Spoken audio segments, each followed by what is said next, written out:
Hello, everyone. Welcome back to Red Velvet Talks. How is everyone doing today? Happy Palm Sunday. We're going to Easter. Happy Easter, all.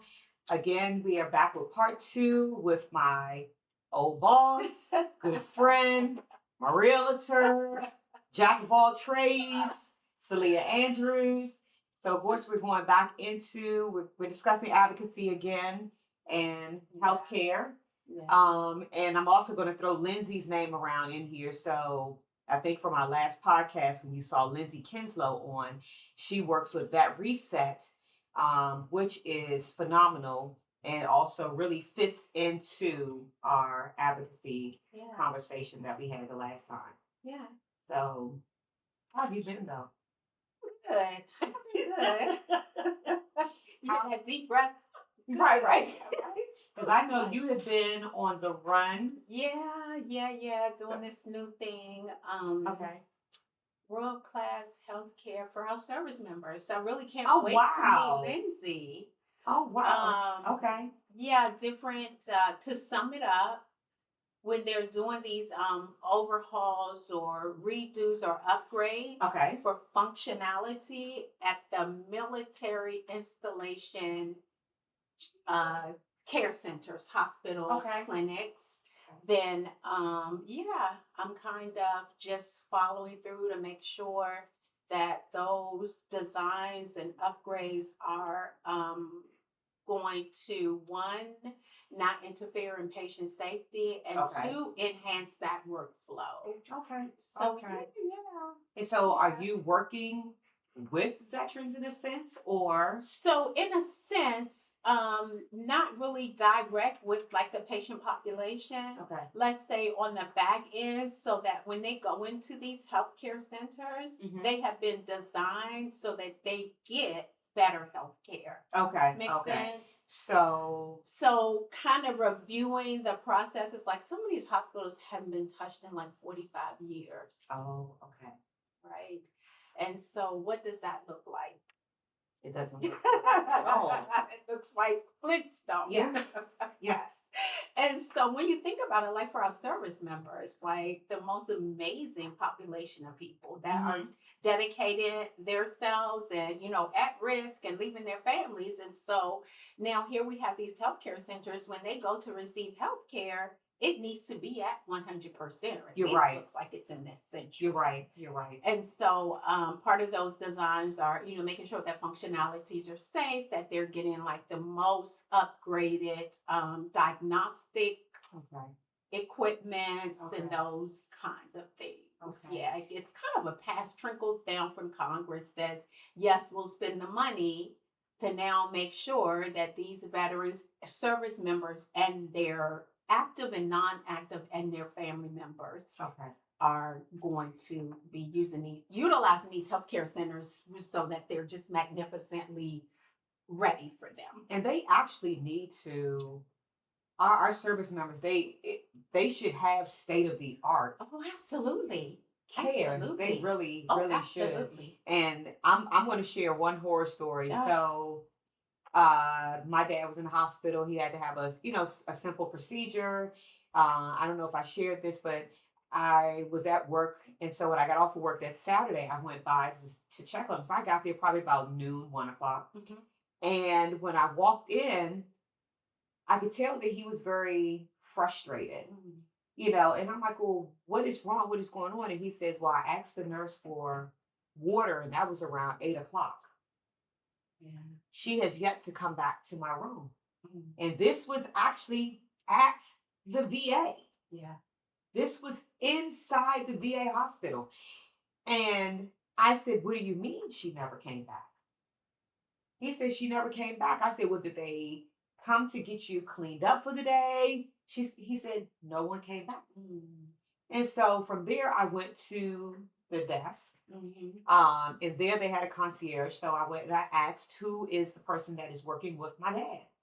And as I'm asking this question, I see this lady behind him, and she's sitting back on her cell phone, and she has her feet propped up. Vacation. She has her feet propped up, literally. And so as I'm asking this question, I see her slowly take the phone down. Mhm. So, and those who know me and how I was with my dad, you all know what happened next. Um, yeah, I went from 0 to 200. Yeah, real quick. Real quick. Yeah. I let her have it. Yeah. And at that point, I asked to speak to her boss and her boss's boss. Yeah. And I had everybody in there moving and running at that time. Yeah. Yeah. Because I'm just like, and I even said to her, I said, he is a veteran. These are veterans. This, and that's why I say that they need to have state of the art. State of the art as far as in the facility itself and the best care. The best care and the best care providers. Absolutely. The best caregivers. The best staff, the best team. Exactly. The right sizing of the spacing. Nurse call lights that are functional. Yes. And that we understand that there's something attentive that needs to happen. Yes. When that call light is. Yes. Something as simple as water or like a patient's ADLs getting cleaned up for the day all has a process in his or her healing. Exactly. Right? And so exactly. yeah, absolutely. I was beyond that was my first issue at the VA. And in fact, jokingly later on in life, because you even know the story, joking on in life, my family was like, your picture's on the wall at the VA. Because that's how many fights I had to have. Which wall, the dark wall or the right. Probably both. Probably both. But the fact that we have to fight these fights for them, when they should, and it's good that you and the company that you're working with is going out and helping, with these facilities. But I also hope that they're helping also as far as getting the right people in to help with these veterans. And giving them the care that they need. Yeah. It's I mean, what you described is an unfortunate, can be like a daily. It's some of the things that we see daily sometimes, and on the VA side, and I mean like just healthcare worldwide in some of the facilities. Yes. But I agree. And we come from the civilian side. We've been in civilian medicine all of our lives, right? So this is really my first experience to be able to be in such a unique space and having that engagement, and now really understand. Patient care has always been important to me. Yes. But understanding that this particular group, like, they can't function in something that's been designed like 50 years ago and has not been upgraded.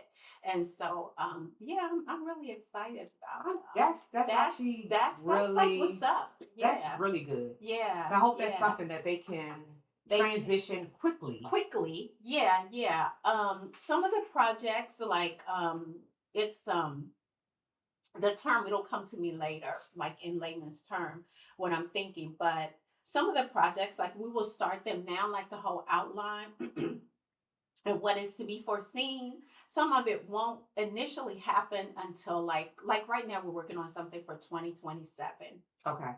And so 2027, depending on like where those finances lie from those particular spaces. I'm just gonna smile. Right. It could be a few years out, but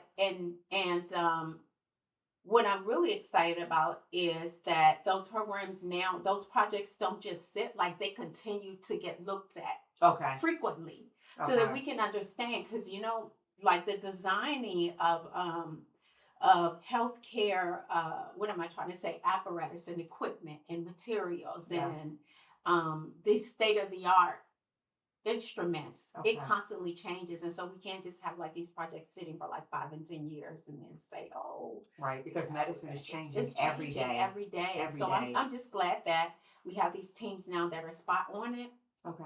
To be on a project where we're looking at a whole facility, and when we go in, we meet with the users, the staff, and starting from like granular up, like from your most simple task. How does this look for you during a day? What can be better so that when this care transitions down to that patient, what can we change? Something as simple as even like if we shift an exam table to the left instead of the right.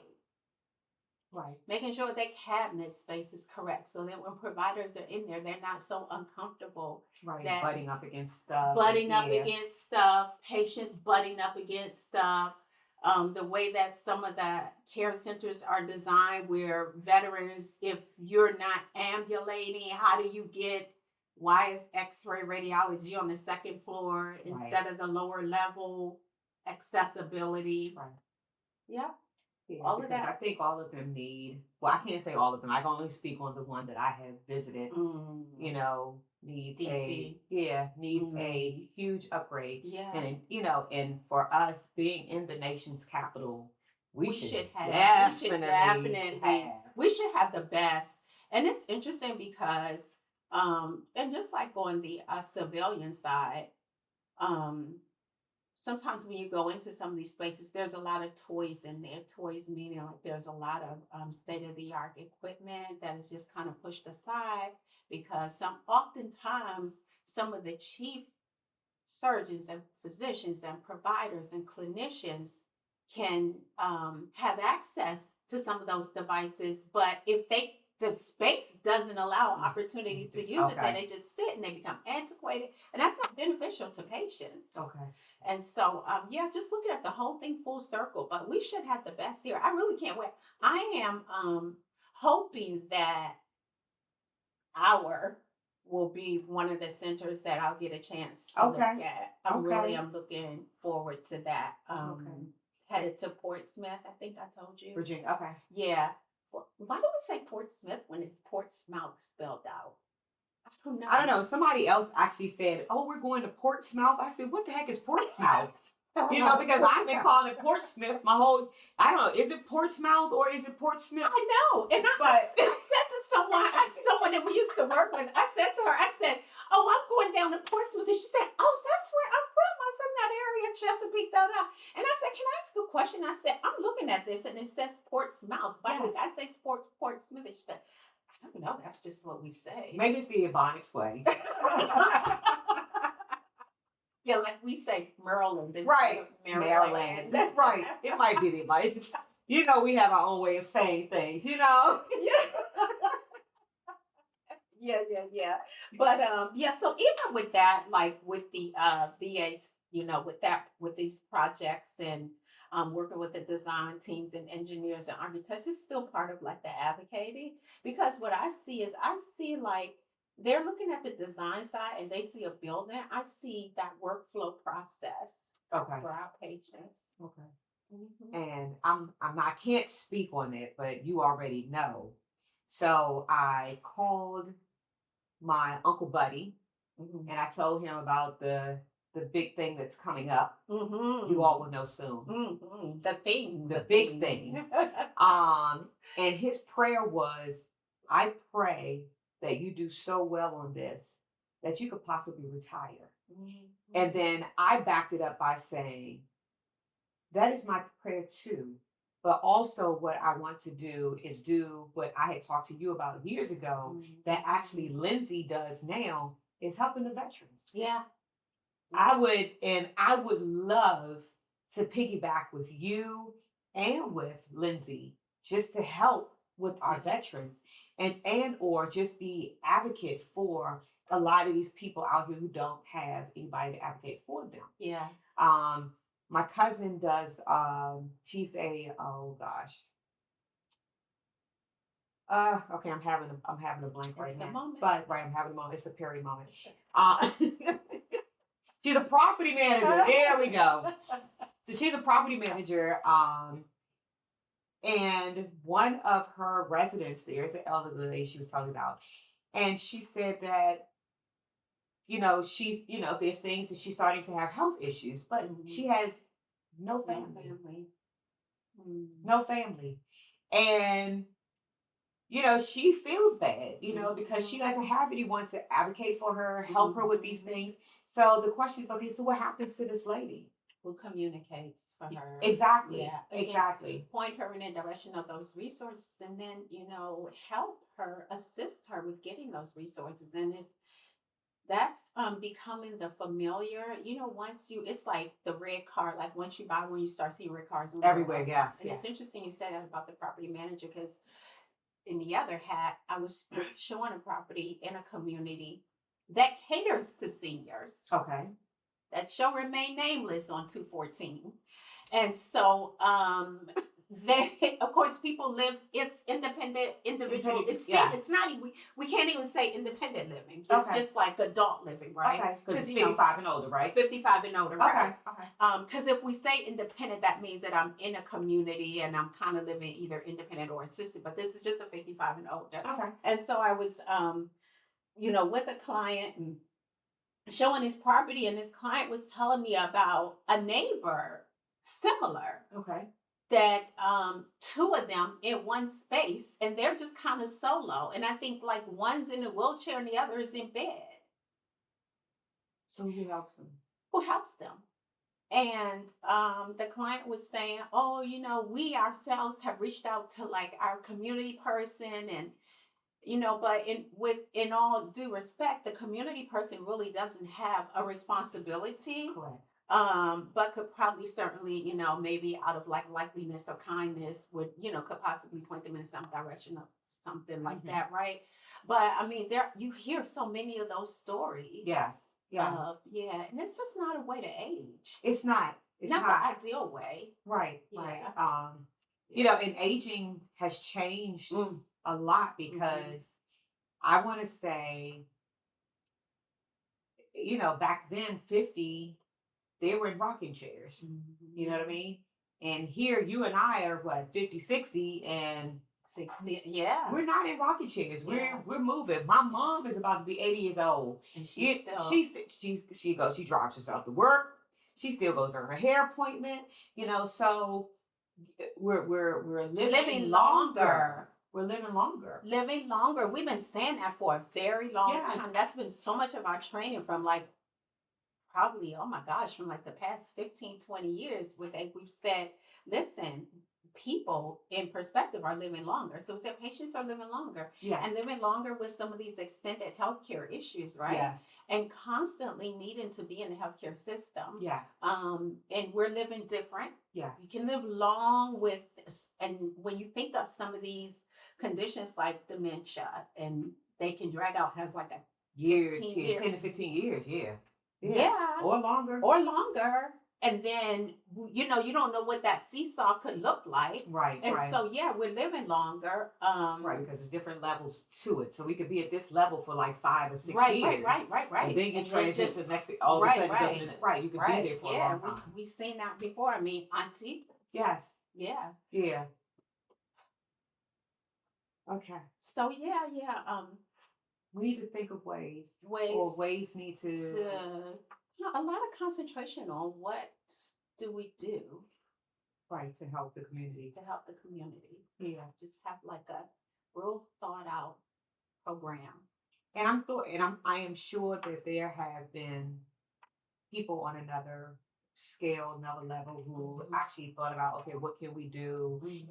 But it's different if you're not out there. You can sit at a business desk. Yeah.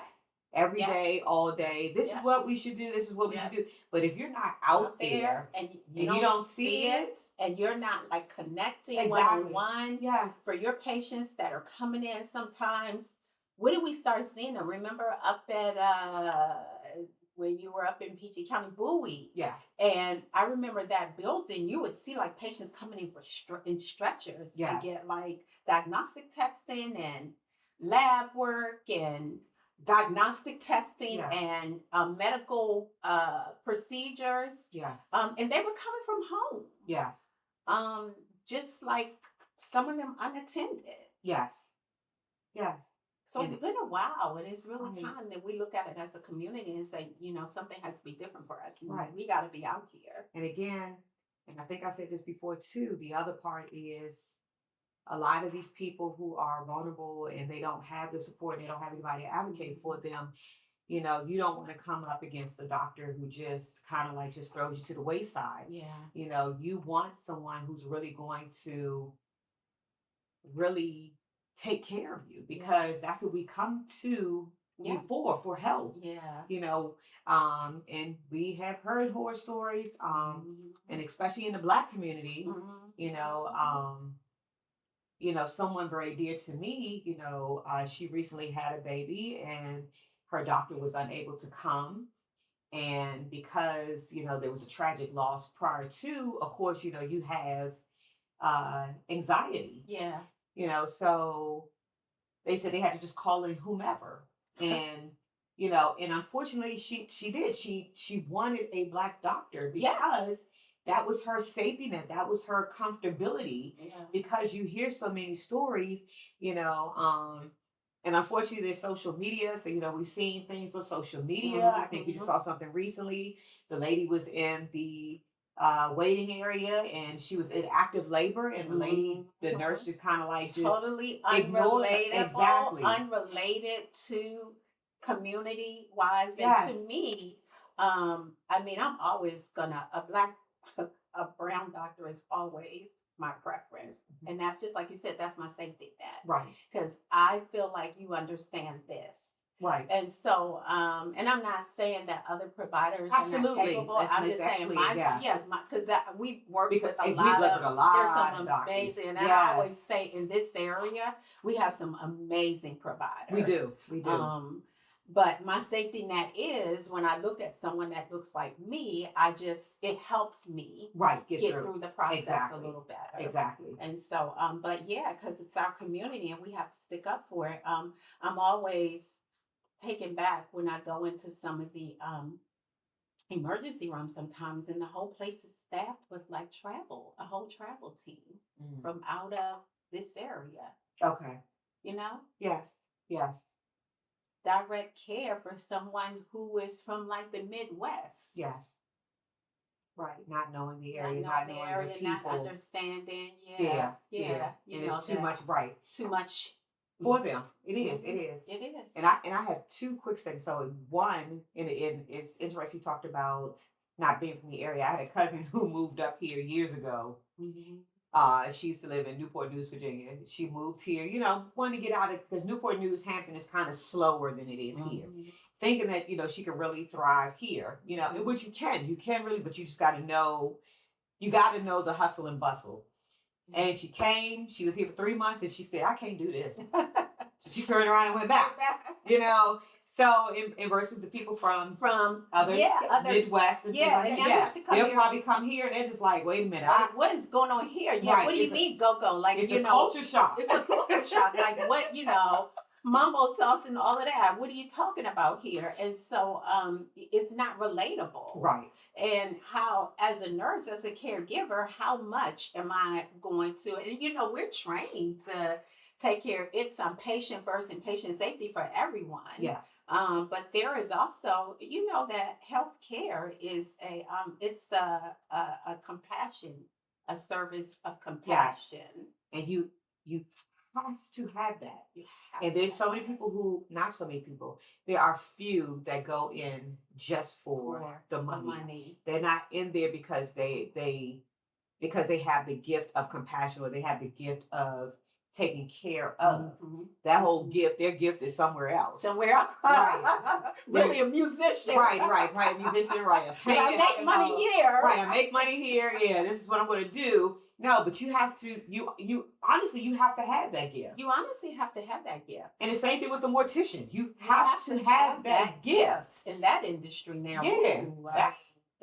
We won't stick to what we know. Yeah, we're going to stick to what we're not going to go to that side. We don't want to go to that side. We don't go to that side. Bringing your work home is a bit much. Yes. In that industry. So, yes. And this is the one question. This is a question I do want to ask. Very interesting question. Where did the myth come from that people of color can tolerate pain? And we still see that. We do. Excuse me. We still see that in the numbers. When I read about that now still, I'm like, wow, because that's such an old experiment, right? Yeah. And I think history, was it Dr. Gynecology? It just came across my mind. I was like, that's we're still history. There. Yes, that was history. Doing hysterectomies and procedures off of Black women without any pain meds, just making them squat down to even deliver without. Right. And saying that we tolerate more pain. My primary care physician, we had a conversation maybe about 6 months ago or so, and he was saying that he had two women. They both went to the same doctor. They both had the same exact surgery. One of them was given a narcotic. The other one was given ibuprofen.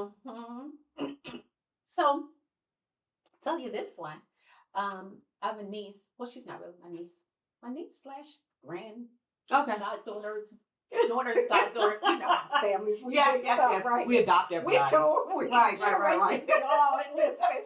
So I say my grandniece. So my grandniece had she does this modeling and she twisted her knee.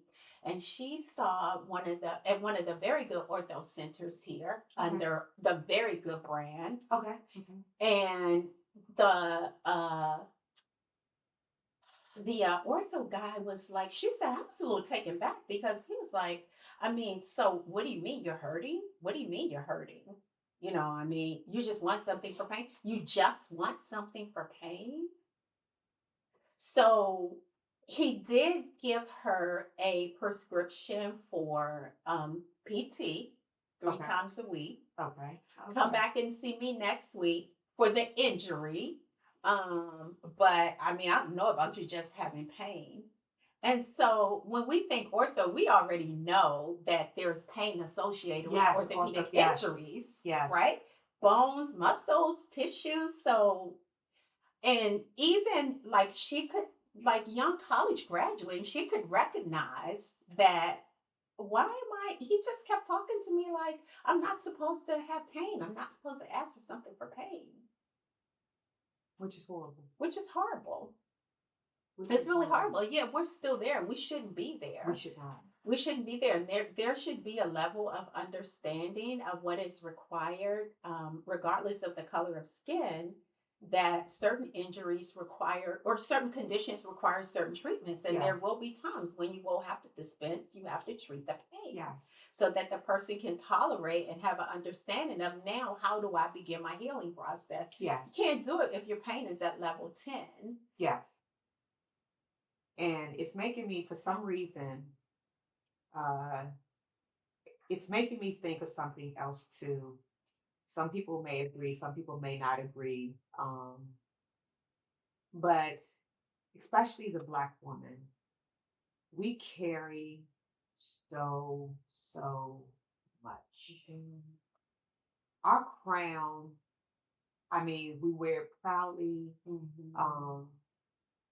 But our crown represents a lot, and we carry everything. The weight of the world is on our shoulders.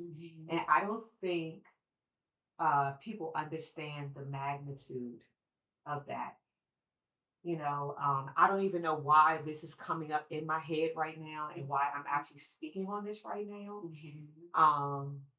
When it comes to healthcare, you know, because we're taking care of work, we're taking care of the children, we're taking care of the house, we're taking care of our man or our husbands, and we're still having to deal with something as simple as, no, I'm giving you ibuprofen.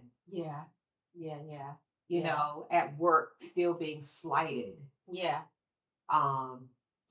We carry so much, you know, and we see it in the health field. We see it in that, We see it in the health field. It's a heavy load. It is, because you know that this person is not qualified. You know that they don't know half of what you know and half of what you do in that particular facility.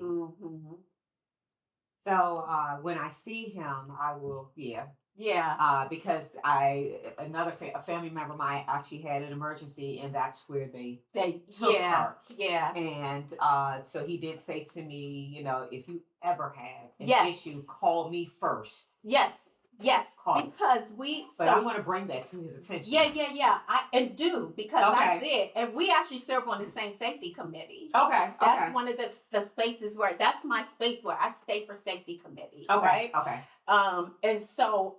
And that was part of like the conversation, and like, well, we've had these issues, and that, I mean, that night I watched it all unfold myself. Like, they were literally tackling a behavioral health patient in the in the parking lot. Now, Okay. the patient was out of order, totally out of context, had pulled the fire alarm, and it was just a lot going on.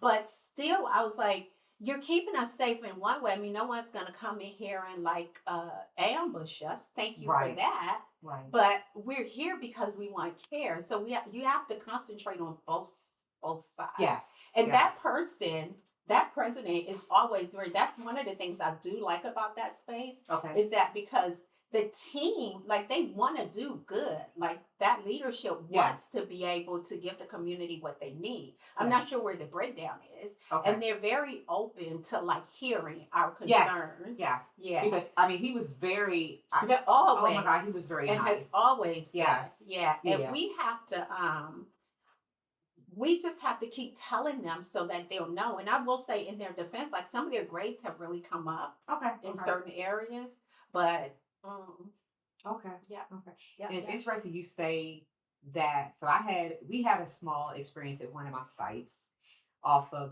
Piscataway. I used to have that one. Yeah. That was my sweet one. But it ain't mine no more. But go ahead. But in this case, it was a mental illness patient, and just coming in just for routine.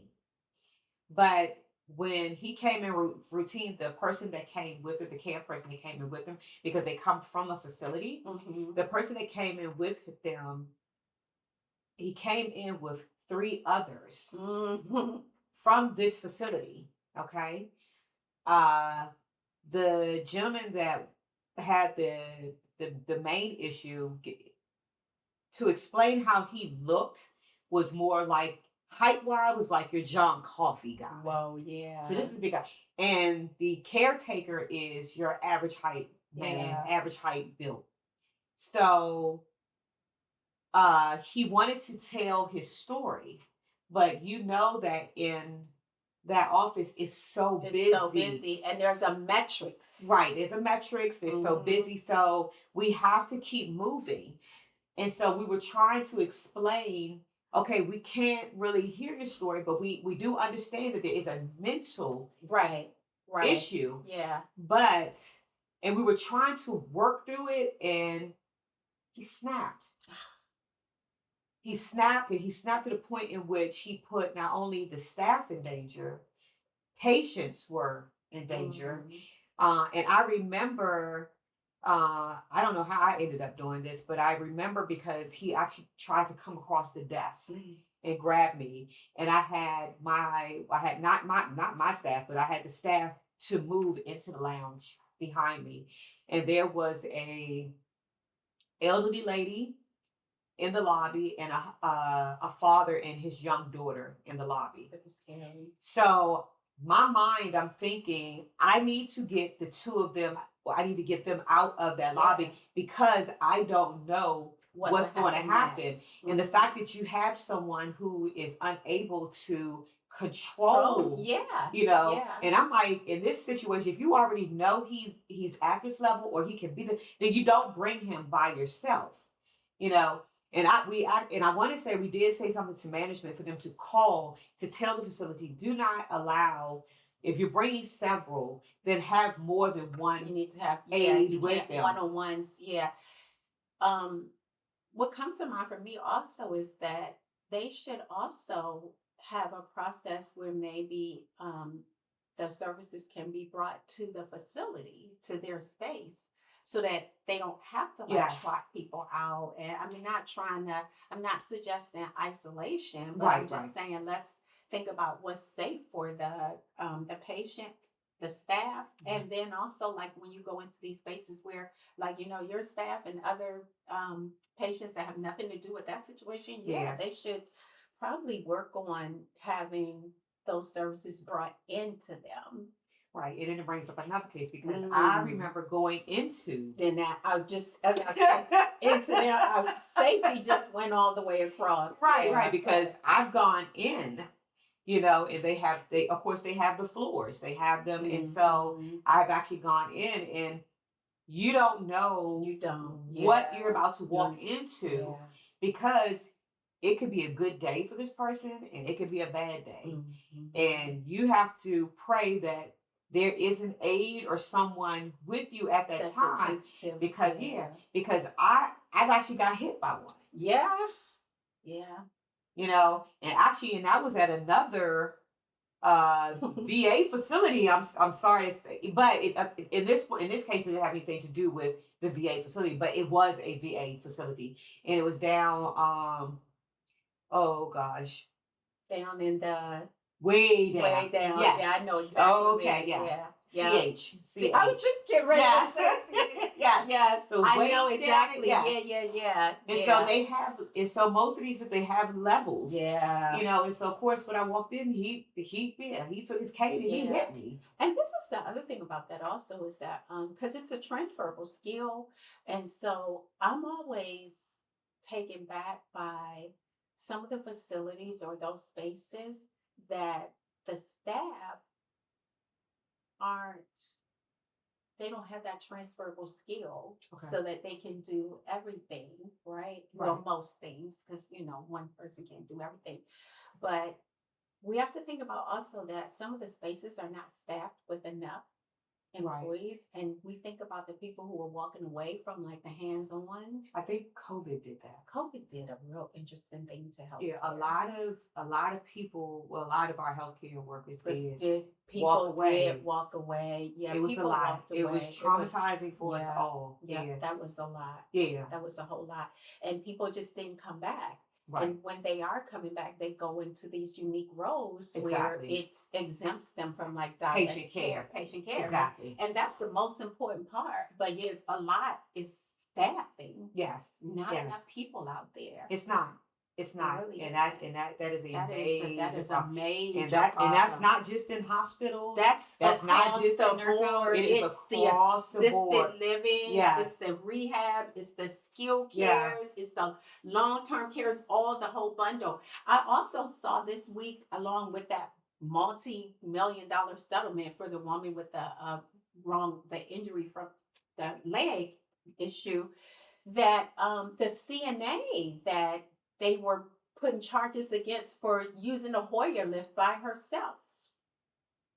It's a two-person. Yes, it's a two-person job. But how many times have you been with a patient and what requires a two-person and your team member isn't there because they're doing something else? Either on the phone or they quit. Or they just don't have the staff. They just don't have the staff for it. And you got to get this. You got to get this done. Right. And so, in this case, that would be a person who has the gift to take care of the patient. Because she's thinking any means necessary, even though she was not within policy and parameters. Exactly. But how many times do we say, I got to get this patient what this patient needs? I'm skidding the trails, the parameters. Yes. But my patient's clean, my patient's ready, my ADLs are done. Yes. We can get them the time going. And unfortunately, you see a lot of that now. You walk into these facilities and Mr. Johnson is good, but Mr. Johnson there's only one nurse on the floor who's working with Mr. Johnson and maybe 6 or 7 other people. And that one person is the only one that's doing it. And so, and even though Salea and I have gone around in circles talking about stuff, but I want you all to know too that there are your gifted people out there who truly, truly care about these patients. Yeah. And they will go above and beyond. So when you go into a lot of these facilities, like she said, hospital, nursing homes, things like that, it's not necessarily we can't help you, or we can't do this. There's no staff. Yeah. There's no staff. Or the staff that's there, they just don't care. But you still may have a few that have that gift that will do above and beyond, but know that that person is probably exhausted. But Yeah. they're going to do whatever they have to do to take care of that person or those patients. And they will go around the block. They'll probably do things out of protocol to make sure that your loved one is taken care of. And that's the reason why I say always, always, always be vigilant. Please go to the hospital, go to the nursing home, because there's times I know that they were out of policy. I'm like, listen, you need my help? Yeah. I help. Yeah. I'm not supposed to, but I'll help because there's nobody else there. Yeah. I remember one time I got in trouble at the place near me. Auntie was there. She had misbehaved. She had fallen, and they had her admitted for a couple of days for observation. And I went in one morning, it was like 11 o'clock, and she still hadn't been showered. And I know for us, we showered her at home every day. Okay. Trotted her right on into that shower. Yes, ma'am. Yes, ma'am. And because that was part of her therapy. Okay. And so she hadn't been showered, and she was like, oh, and I took it upon myself to shower her and clean her up and stuff. And it was so funny because then her roommate was like, hey, can you get me next? And just as she said that, I'm coming out the bathroom, cleaning up all this stuff. I'm like, uh-oh. And her nurse is coming in, and I'm like, I know because it's a safety policy, right? I mean, I'm a nurse, but I'm not on staff at that time. And what if I drop my own auntie and all of that, right? And the nurse was like, now you know you did wrong. I'm like, I'm innocent. I plead the fifth here. But it's funny you said it because I did the same thing with my dad. Yes. So when he was down on Indian Head Highway, I was like, I went to the nurse. I was like, I need gloves. I will shower. I need a bucket. In a minute. Listen. I put my dad in that shower. Listen. I scrubbed him from head to toe. And then when we finished, I soaked his feet. I scrubbed his feet. I oiled his down. In the world. Yes. Cleanest patient in the world. I'm telling you, that water is a healer. Yes. And my cousin said, and it's funny because my cousin is sitting in a chair when we come out, and she's like, oh God, he like a new man. Right. He is like clean. Right. Like he looks different. Yeah. And a lot of times, like when I was, in other perspective roles, I remember I was in a perspective role at a SNF, skill care. You say SNF, right? And I was in a perspective role, a leadership role, and you don't know how many times I wanted to just jump up from a conference room table and go and shower, like the whole floor. Yeah. Yeah. And they're like, oh, Mr. So-and-so's not thriving, and clean the person up. Let's start there. Yeah, because it taking a shower and it makes you feel even so refreshed. It does. I mean, if you think about it, how many of you all had like the flu or even COVID or some kind of virus or whatever? You just want to lay in bed.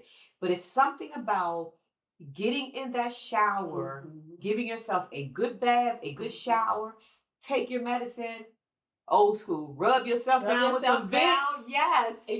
Put them socks on your feet, you get in the bed, the next day you're just like, whoa. Yeah, I know they were so sick of me. Listen, when I left SNF, they did a celebration. I left on my birthday, was my last day. Okay. At this particular space. It was planned. Okay. They didn't ask me to leave. I left on my own. And I know they were just ready. They were so happy because I used to have to, so it's interesting because our corporate, where we would go for like our leadership meetings every day, and sometimes a couple of times a day, was up on the floors in one of the conference rooms. And I used to have to leave out of the meetings like I had blinders on. Like I had to stop myself, like, go down to your office. You are not going to clean anyone up. Go downstairs, lady, go. So I would just like pray, like, can they please like convert something on the first floor to like a conference room, so I wouldn't have to go upstairs, and then I don't have to make myself try to. Yeah, it's just so funny, but yeah. So that was my experience, and I remember on my last day they were celebrating. I was like, I know why y'all celebrating. Yeah. The shower witch is gone. The shower witch is gone. Shower witch. Oh my gosh. And it's funny because I remember corporate came down to talk to us maybe not too long ago. So I had patients waiting in the waiting room or whatever. So they're like, we could talk. No, we can't talk right now because there's patients waiting in the waiting room. And remember, we talked about metrics. Yeah. And she kept saying, oh, they can sit for a minute. They can sit for a minute. No, they cannot sit for a minute. Whatever you have to say to me or us, we can talk about it after hours, lunch break, or before we get started. Because like you shower, my focus is getting those patients in and out. That's always your... My focus, I ain't got time to talk to nobody. Yeah. And my conversations, even with my patients, are from the moment we're face to face and we're together, we have our, anywhere between 3 to 5 minute conversation. I'll miss you, Miss Johnson. Have a wonderful weekend. That's it. But my focus is getting them in and out. I don't have time to sit here and go through a full staff meeting and you have people sit and wait, and for me, I think to me, I looked at it as being rude, and so I honestly, this is corporate again. I walked away. Yeah, I don't blame you. Yeah, I walked away. I was like, I need to go. And they were like, they can wait. No, with all due respect. But at least your corporate was coming from Northern Virginia. Okay. Our corporate was coming from like South Dakota or something. I'm still trying to figure that out. Like, why are all that? Part 3. And today we have been around in circles. We have been completely around in circles today. And when we come back, I'm gonna have to bring Lindsay on. Yeah, I can't wait to meet her. I can't wait to meet you, Lindsay. Yes. Yeah. And again, I'm showing you all this again. Please support Lindsay Kinslow, VetReset.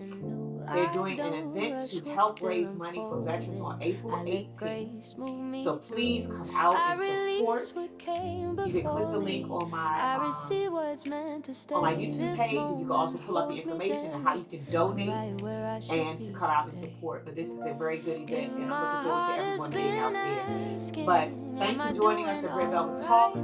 Salea, we'll see you again real soon. Real soon. And we will see you all next time. You all have a wonderful rest of the day. Talk to you later. Bye.